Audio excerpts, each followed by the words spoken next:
Hey guys, this Crypto she does it all, a little bit of everything. I wanted to go a little bit deeper into the America's debt ceiling. And my question is, who do we owe that money to? What country, what businesses involved in it? So I had to do a little research. Again, I am Crypto Marie. She does it all, a little bit of everything. I need to find out things when I'm not clear on something. And thank you, God, for the internet. We are able to go do our own research, our own due diligence to find out information that we need to survive, right? Who owns the U.S. national debt? That's the question. And I'm going to read later on, see what it is about. Who do we owe that money to? There are two kinds of national debt: intra-governmental and public. Intra-governmental is debt held by the Federal Reserve and Social Security and other government agencies.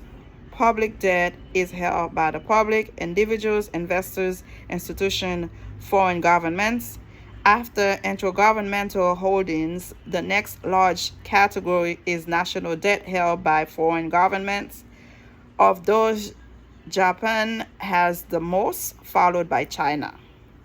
I've always heard people say China on America because we owe them so much money. As a joke, I don't know if it's true.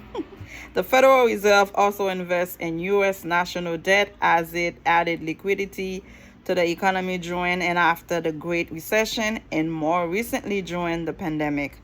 The Social Security Trust Fund owns a significant portion of U.S. national debt. But how does that work and what does it mean? Learn more about actual owns the U.S. national debt and how that impacts you. Two types of national debt. The U.S. national debt reached the debt ceiling of 31.41 trillion in January 2023. The U.S. Treasury managed the U.S. national debt through its Bureau of Public Debt. The Bureau classified that amount into two broad types: intra-governmental holding and debt held by the public. Okay, intra-governmental debt, the Treasury owes this part of the debt to other federal agencies. Intra-governmental holding totaled more than 6.89 trillion in January 2023. Why would the government own money to itself, right? It's a crazy question. Because some agencies like the Social Security Trust Fund take in more revenue from taxes than they need. These agencies then invest in U.S. treasuries rather than stick this cash under a giant mattress. This transfers the agency's excess revenue to the general fund, where it's spent. They redeem their treasury notes for fund as needed. The federal government then either raise taxes or issue more debt to raise the required cash. Let's see, there is more to come. Which agencies own the most treasury notes, bills, and bonds? Social Security by a long shot. The U.S. Treasury published this information in its monthly Treasury statement. Social Security trusts, including the Federal Old Age and Survivors Insurance and Federal Disability Insurance Trust funds, held 2.71 trillion in Treasury as December 2022. The next largest agency was the Military Retirement Fund at 1.36 trillion. Other large holders of debt include the Office of Personnel Management Retirement Medicare, which include the Federal Supplementary Medical Insurance Trust Fund, then cash on hand to fund federal government operations. You have it. I'm bringing it all to you guys. Public debt. The public holds over 24.53 trillion of the national debt as of January 2023.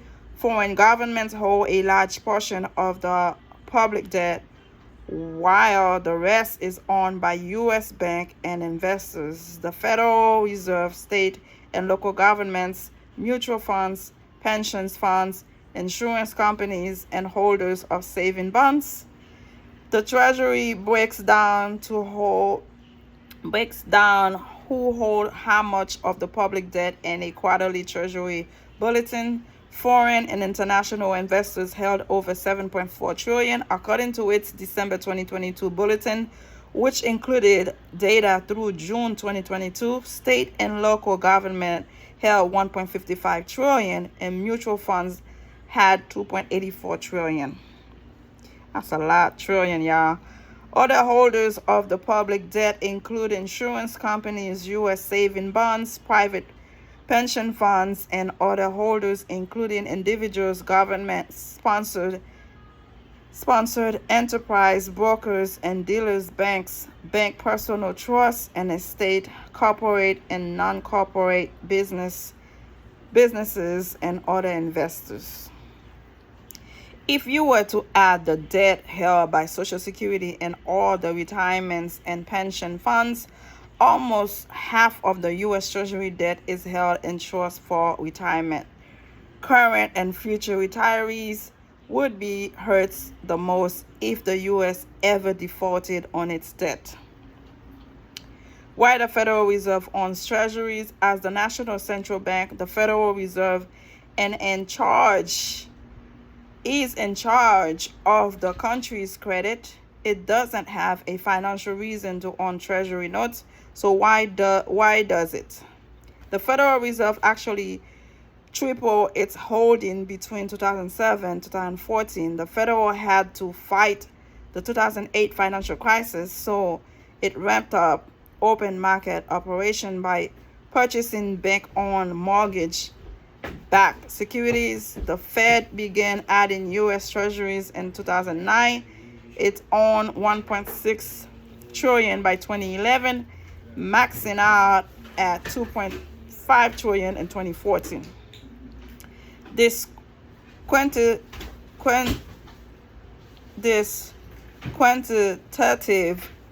easing QE stimulated the economy by keeping interest rate low and infusing liquidity into the capital markets. It gave business continued access to low-cost borrowing for operation and expansion.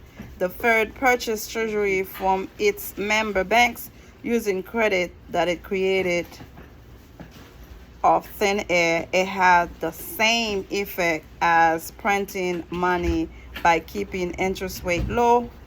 The Fed helped the government avoid the high interest rate penalty it would incur for excessive debt. Note, the Fed ended quantitative easing in October 2014. Interest rate on the benchmark 10-year Treasury note rose from a 200-year low of 1.43% July 2012 to around 2.17 by the end of 2014 as a result. The Federal Open Market Committee, FOMC, said the Fed would begin reducing its Treasury holding in 2017, but it purchased Treasury again just a few years later. On March 15, 2020, the Federal Reserve announces that it would purchase $500 billion in U.S. Treasury and $200 billion in mortgage-backed securities over the next several months in an effort to stimulate the economy and support financial markets during the pandemic.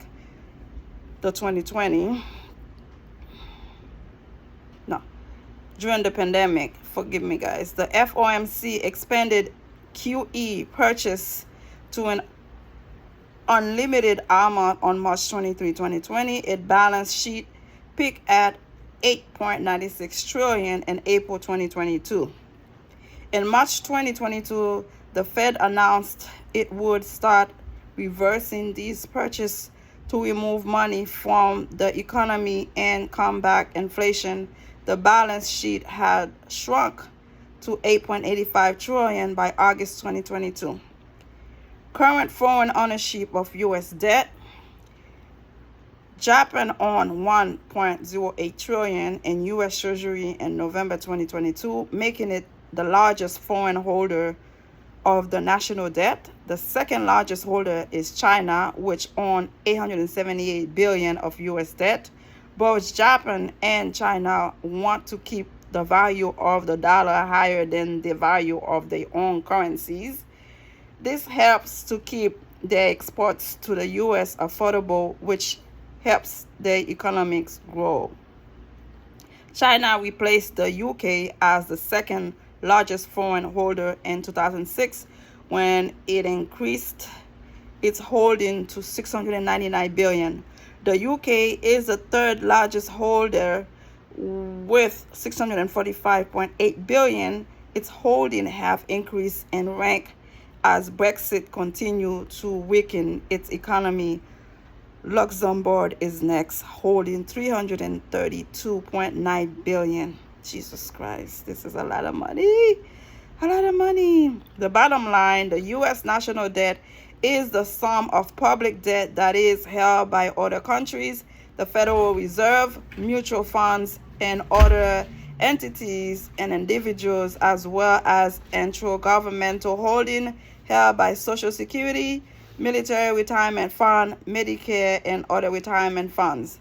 Many people believe that much of the U.S. national debt is owed to foreign countries like China and Japan, but the truth is that most of it is owed to Social Security and pension fund right here in the U.S. This means that U.S. citizens own most of the national debt. Wow.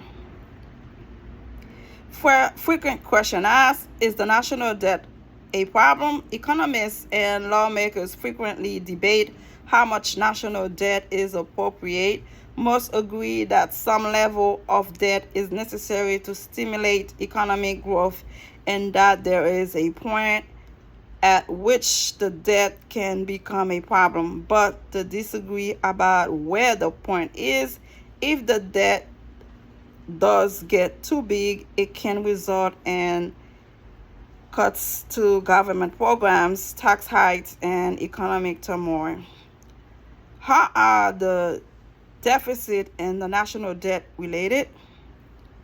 The deficit and the national debt are directly related. When the U.S. government spends more than it receives in tax revenue, it has a budget deficit, which must be met by borrowing more money, which further adds to the debt. Which U.S. president paid off the national debt? In 1835, Andrew Jackson paid off all the national increase-bearing debt. He is the only president to have ever done so. Amazing. All right, this is great report. Continue